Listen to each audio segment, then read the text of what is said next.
인류가 지금까지 싸워왔던 수많은 전쟁의 역사를 살펴보면 인간들이 사용했던 다양한 병법들이 있었습니다. 그런데 인간들이 싸워왔던 다양한 병법들 가운데 참으로 잔인한 병법이 있는데 그게 뭐냐면 봉쇄전입니다. 적군의 그 성이나 진지를 쭉 포위해가지고 그 성을 또는 진지를 봉쇄하는 바람에 그 안에 있는 사람들이 어떻게 되겠습니까? 굶겨 죽이는 참 잔인한 방법이 바로 봉쇄전입니다.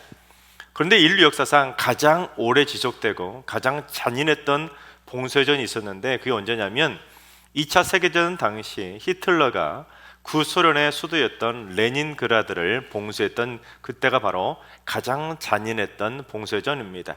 참고로 레닌그라드는 현재 상트페테르부르크라고 그렇게 불려지고 있습니다.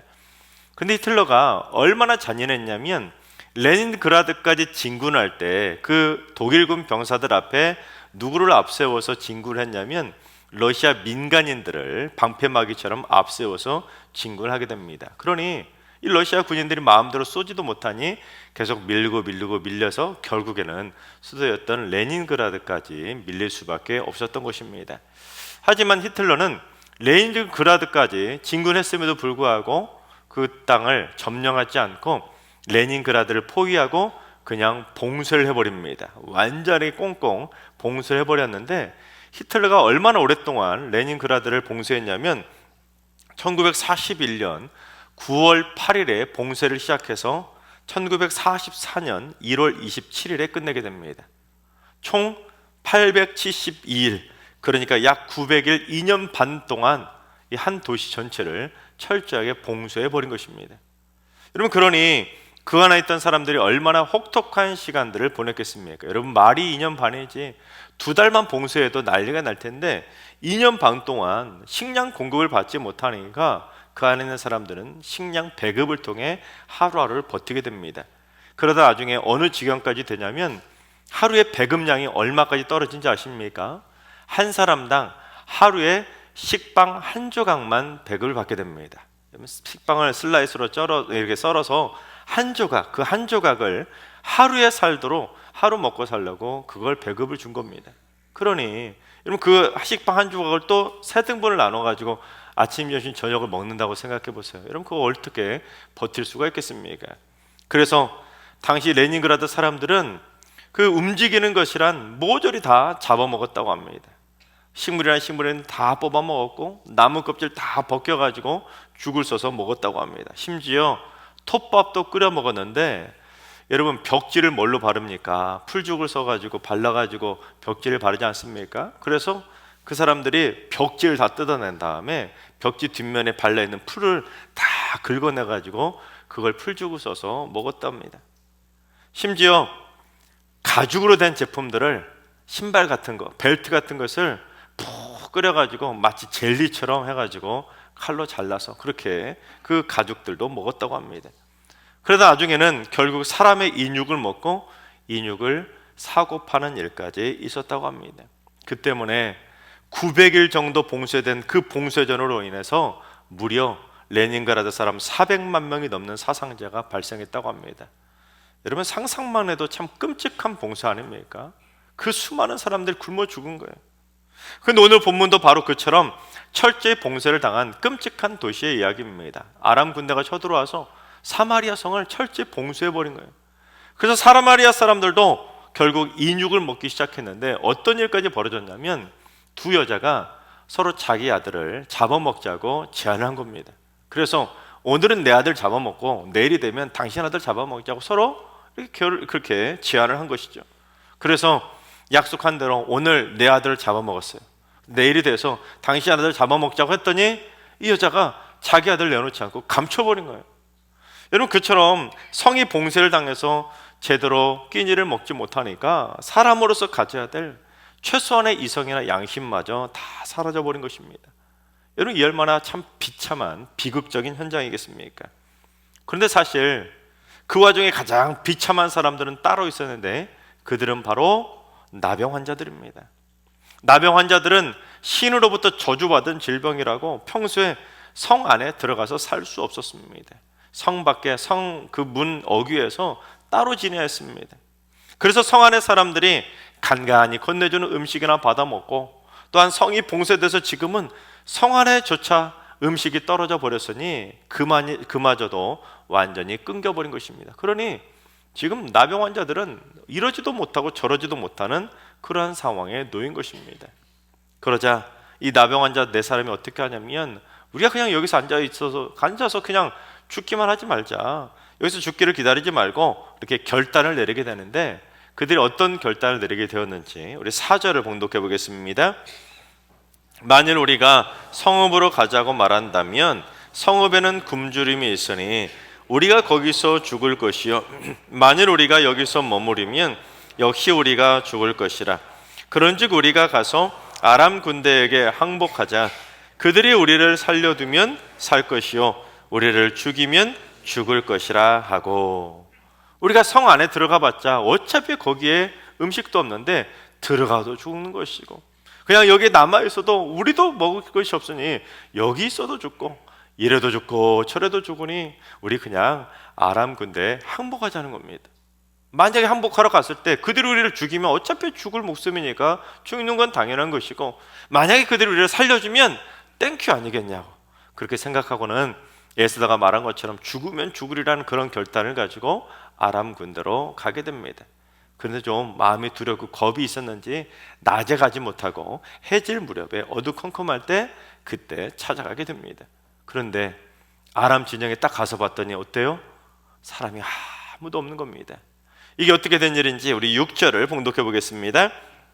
이는 주께서 아람 군대로 병거 소리와 말소리와 큰 군대의 소리를 듣게 하셨으므로 아람 사람이 서로 말하기를 이스라엘 왕이 우리를 치려하여 햇사람의 왕들과 애굽 왕들에게 값을 주고 그들을 우리에게 오게 하였다 하고. 하나님께서 아람 군대 귀에 무슨 소리를 들리게 했냐면 큰 군대 소리를 들리게 한 겁니다. 그러자 이 아람 사람이 속으로 생각할 때, 이야, 이스라엘 왕이 우리를 잡겠다고 햇사람의 군대와 애굽의 군대까지 불러 모았구나 하고는 그들이 36개 주량을 치면서 전부 다 도망쳐버린 겁니다. 그러니 어떻게 되겠습니까? 이 나병 환자 네 사람이 그 아람의 진영에 무혈 입성을 하게 된 것입니다. 게다가 성 안에 있는 사람들은 이 사실을 알아요, 몰라요? 모르니까. 이 나병 환자들은 아람 군대 진영에 들어가서 먹을 것도 배부르게 먹고 은과 금과 의복들을 가져다가 자기들이 원하는 곳에 다 감추기도 하고, 이 장 막 들어가서 탈취하고 저 장 막 들어가서 탈취하고 수많은 노량물들을 탈취해서 챙기게 됩니다. 여러분, 당시 나병 환자들이 얼마나 신이 났겠습니까? 지금까지는 성 안에 있던 사람들이 자기들을 저주하듯이 거부하고 멀리했기 때문에 그냥 먹다 남은 거나 주고 다 떨어진 누더기 옷들이나 줬기 때문에 참 거지처럼 살았을 텐데, 또한 나병 환자라는 이유 때문에 지금까지 그들로부터 철저히 버림받고 고립되고 무시당하고 헐벗고 굶주렸는데, 지금 자기들의 눈앞에 먹을 거 넘쳐나죠, 입을 거 넘쳐나죠, 정말 진귀한 금은보가 넘쳐나죠. 여러분 얼마나 신이 났겠습니까? 나병에 걸린 이후로 지금까지 먹어보지 못했던 온갖 산의 진미가 자기들 눈앞에 있으니 얼마나 배가 터질 정도로 많이 먹었겠습니까? 또한 지금껏 보지 못했던 수많은 금은보화와 정말로 진귀한 의복들이 막 넘쳐나니 여러분 그걸 다 챙기고 싶은 마음이 왜 안 들겠습니까? 그래서 그들은 수많은 것들을 다 감추고 챙긴 것입니다. 여러분 만약에 우리도 그 당시에 그 나병 환자들이라면 우리도 당연히 그러지 않았겠습니까? 그게 당연한 거예요. 하지만 이 나병 환자들은 달랐습니다. 이 나병 환자들이 어떤 다른 결정을 내렸는지 우리 9절을 봉독해 보겠습니다. 나병 환자들이 그 친구에게 서로 말하되 우리가 이렇게 해서는 아니 되겠도다. 오늘은 아름다운 소식이 있는 날이거늘 우리가 침묵하고 있도다. 만일 밝은 아침까지 기다리면 벌이 우리에게 미칠지니 이제 떠나 왕궁에 가서 알리자 하고. 우리가 이렇게 해서는 안 되겠다는 것입니다. 오늘은 우리가 아람 군대가 다 도망쳤기 때문에 우리가 구원을 받은 이 아름다운 소식이 있는 날인데 이렇게 침묵하고 있으면 안 되겠다는 거예요. 그래서 만일 날을 밝을 때까지 우리가 기다리고 침묵하면 우리에게 벌이 임할 수 있으니까 빨리 가서 이 아름다운 소식을 알리자는 것입니다. 그러고 보면 이 나병 환자 네 사람이 참 착한 사람들 아닙니까? 그런데 여러분, 우리가 흔히 아름다운 소식, 기쁨의 소식을 뭐라고 말합니까? 복음이라고 하지 않습니까? 그래서 오늘 말씀은 특별히 복음과 관련된 영적인 교훈들을 주고 있는데, 오늘 말씀이 우리에게 주는 영적인 교훈이 무엇이냐면, 첫째는 아름다운 구원의 소식인 복음은 독점적인 특권이 아니라 누구나 알아야 되는 특종 중에 특종이라는 것입니다. 당시 나병 환자들은 인생의 가장 낮은 밑바닥 인생을 살고 있었습니다.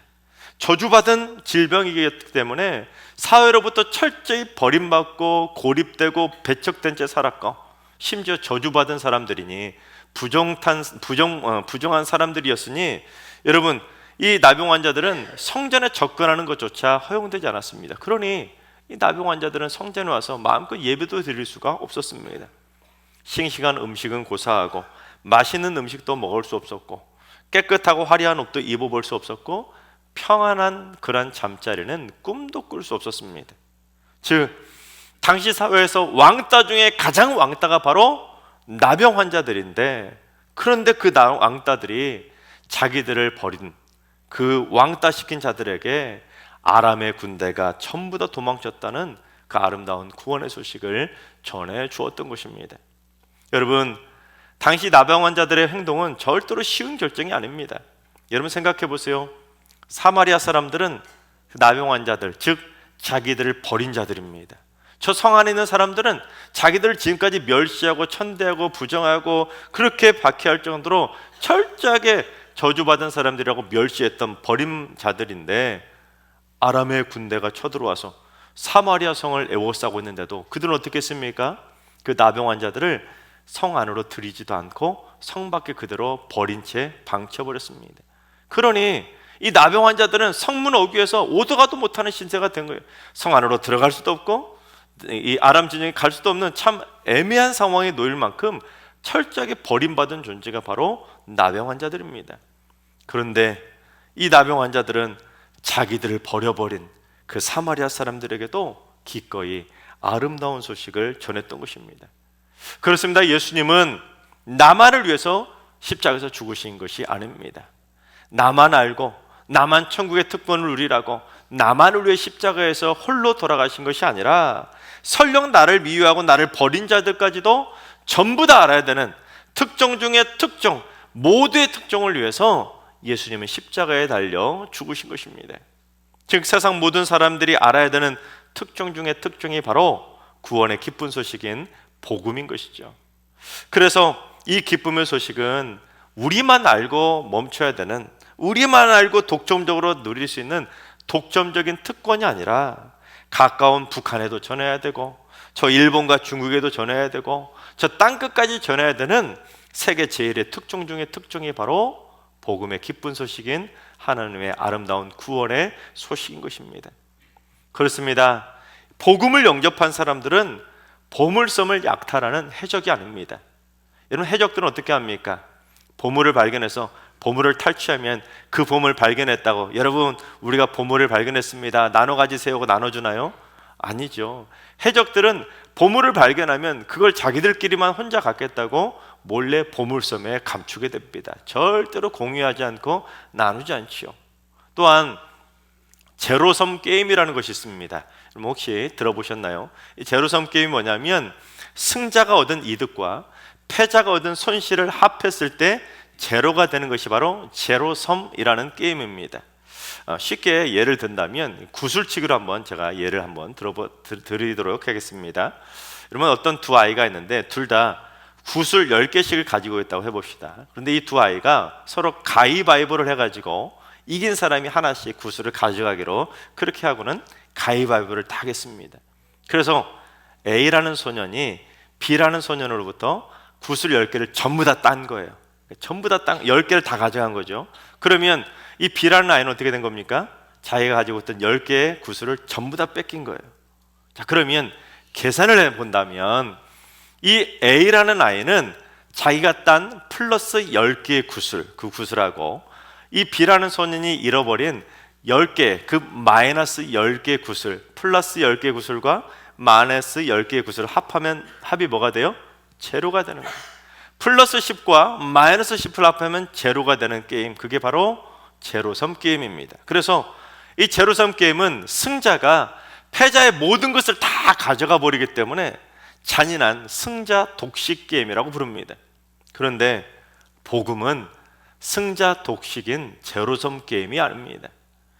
만약에 이 나병 환자들이 아람 군대가 놓고 가버린 그것들을 전부 다 자기들끼리만 챙기고 감추고 자기들끼리만 누렸다면 이 나병 환자들은 제로섬 게임을 한 것입니다. 사마리아 사람들은 하나도 가지지 못하고 나병 환자들이 전부 다 챙기고 감추고 독점했기 때문입니다. 그러나 나병 환자들은 어떻게 했습니까? 자기들만 이득을 취하려고 제로섬 게임을 한 것이 아니라 아름다운 소식을 독점하지 않고 그것을 모르고 있던 사마리아 성에 가서 그들에게 기꺼이 알려주며 그들도 또한 그 모든 것들을 나눌 수 있는 특권을 함께 공유했던 것입니다. 그게 바로 복음이지요. 복음은 예수 믿는 사람들끼리만 독점하고 그걸 알지 못하는 사람들이 누릴 수 있는 기쁨까지도 뺏어가는 제로섬 게임이 아닙니다. 또한 자기들만 천국의 보물을 차지하려고 남의 보물까지 빼앗는 해적도 아니라 모든 사람들과 함께 천국의 기쁨을 함께 나누는 사람들, 그게 바로 복음의 사람들인 것이죠. 그래서 둘째, 아름다운 구원의 소식을 미리 맛본 자들은 거룩한 부담감을 가진 복음의 나팔수로 살아가야 되는 것입니다. 당시 나병 환자들은 지나가다가 사람을 만나면 어떻게 해야 되냐면 부정하다, 부정하다 라고 외쳐야 됐습니다. 내가 부정하니까 당신들 지나가다가 나에게 괜히 부딪혀가지고 당신들도 부정 타지 말고 그냥 피해가라는 거예요. 그래서 내가 나병 환자이면 길을 가다가 수시로 부정하다, 부정하다고 외치며 지나가야 됩니다. 여러분, 그러니 얼마나 이 나병 환자들의 삶이 비참하겠습니까? 나병에 걸린 것도 참 비참한데 여러분, 내가 나병에 걸렸다고 부정하다고 외치니 얼마나 참 굴욕적인 삶이겠습니까? 그처럼 당시 나병 환자들은 자신들이 부정하다고 하는 그 부끄러운 소식을 알리는 것 말고는 할 수 있는 게 없었습니다. 하지만 나병 환자 네 사람은 사마리아가 구원을 받게 된 그 아름다운 구원의 소식을 접하게 되자 자기들끼리만 독점한 것이 아니라 자기들끼리만 감추고 자기들끼리만 챙긴 것이 아니라 이 아름다운 소식을 전하지 않으면 자신들에게 벌이 임할 거라는 그 거룩한 부담감을 갖게 된 것입니다. 그래서 곧바로 망설이지 않고 그날 밤 사마리아 성으로 가서 기쁨의 소식을 전하며 복음의 나팔수가 되었던 것입니다. 여러분, 내가 다른 사람들보다 아름다운 구원의 소식을 먼저 들었다고 생각한다면 나 혼자 들은 걸로 멈춰서는 안 됩니다. 나 혼자 듣고 침묵해서는 안 된다는 것이죠. 이래서는 안 되겠구나, 영적인 부담감을 가지고, 거룩한 부담감을 가지고 지금 당장 전하지 않으면 내게 벌이 임할 거라는 그 영적인 거룩한 부담감을 가지며 살아가야 되는 것이죠. 그래야 우리가 복음을 전하는 아름다운 복음의 나팔수로 살아갈 수 있게 되는 것입니다. 자, 그런데 사람들은 자기 눈앞에 출세나 성공을 보게 되면 다른 사람들을 보지 못하게 됩니다. 내 삶에 주목하게 되고 내 걸 챙기게 되고 다른 사람들이 사탄 마귀의 봉쇄를 당해서 복음을 모른 채 살아가고 있고 그렇게 어둠의 세력의 공격을 당하고 있는데, 우리는 내 성공과 출세만 바라보다 보면 주변에 얼마나 많은 사람들이 사탄 마귀에게 봉쇄당한 채 살아가고 있는지 전혀 주변을 돌아보지 못하게 됩니다. 여러분, 사마리아성 그 나병 환자 네 사람도 처음에는 그러지 않았습니까? 당장 눈앞에 딱 봤더니 먹을 거 넘쳐나죠. 온갖 진귀한 의복들 넘쳐나죠. 온갖 화려한 금은보화가 있으니 처음에는 다른 사람 생각할 겨를이 없이 어떻게든지 자기 거 많이 챙기려고 이 장막 저 장막 돌아다니면서 수많은 것들을 다 자기가 챙기고 감추고 감췄습니다. 하지만 우리는 그렇게 살아가야 될 존재가 아니죠. 출세와 성공을 바라보며 앞을만 바라보며 주변을 바라보지 못하는 이기적인 삶을 살아서는 안 되는 것이죠. 지난 4월 15일에 아프리카 수단에서 군부 세력 간의 충돌이 발생해서 내전이 발발했는데 지금까지 약 5달 정도밖에 지나지 않았는데 현재 지금 수단에 어떤 일이 벌어지고 있는지 아십니까? 수단에서 벌써 약 1200여 명의 아이들이 영양실조와 홍역으로 굶어 죽어가고 있습니다. 여러분 5달 정도밖에 안 됐는데 한 달에 200여 명씩 막 굶어서 죽어가고 있는 거예요. 왜 그런지 아십니까? 내전으로 인해 스스로 자기 나라를 봉쇄해버리기 때문입니다. 그러다 보니 국제사회 구호품도 들어가지 못하니 수많은 아이들이 굶어 죽는 참 비극적인 사태가 지금 벌어지고 있는 것입니다. 사실 수단이 이렇게 된 데는 군사 쿠데타로 30년간 지난 세월 동안 철권 통치를 했던 오마르 알바시르라고 하는 전 대통령 때문입니다. 그런데 그는 철저한 이슬람 원리주의자였는데 이 수단 서부에 살던 기독교인들을 반군 진압이라는 명목으로 대학살을 자행하게 됩니다. 얼마나 잔인했냐면 온갖 성폭력과 고문 등으로 무려 40만 명의 사상자를 만들어낼 정도로 온갖 인종 청소와 같은 대학살을 저지르게 됩니다. 심지어 그 땅에서 버젓이 살고 있던 250만에 달하는 기독교인들을 강제로 그 땅에서 추방시키고 퇴거시켜서 떠돌이 난민 신세로 전락시키게 됩니다. 얼마나 참 비참한 삶을 살았겠습니까? 그처럼 내전과 폭동으로 인해 수단의 경제는 파탄증에 이르렀고 결국 영양실조로 수많은 아사자들이 속출하게 됩니다. 여러분, 하나님의 백성들은 자신의 선거가 출세를 위해 앞만 보고 살아가는 존재가 아니라 아름다운 구원의 소식을 전하고 나누기 위해 옆을 바라보며 살아가야 되는 그러한 복음의 삶을 살아가야 되는 것입니다. 그런데도 많은 그리스도인들이 믿지 않는 가족과 친구들이 어두운 영에게 철저히 봉쇄되어 그렇게 하루하루를 힘겹게 살아가고 있는데 그건 보지 못한 채 그저 자신의 성공과 출세에만 몰두하면서 앞만 보며 살아가고 있습니다. 그들은 고통 속에 허우적대고 있는데 그들은 복음을 알지 못하기 때문에 이제 머지않아 지옥 불 속에 들어갈 수밖에 없는데 그저 자신의 이 땅에서 성공만을 위해서 앞만 보며 살아가고 있습니다. 그러나 하나님의 백성들은 내가 출세하고 내가 성공했다는 소식을 전하는 자기 자랑의 나팔수로 살 것이 아니라 예수님께서 우리를 구원하셨다는 아름다운 소식을 전하는 복음의 나팔수로 살아가야 되는 것이죠. 하나님께서 사랑하시는 여러분, 지금도 이 세상에는 수많은 사람들이 아름다운 구원의 소식을 모른 채 살아가고 있습니다. 사탄 마귀에게 철저하게 봉쇄당한 채 하루하루를 어둠의 권세에 짓눌린 채 살아가고 있습니다.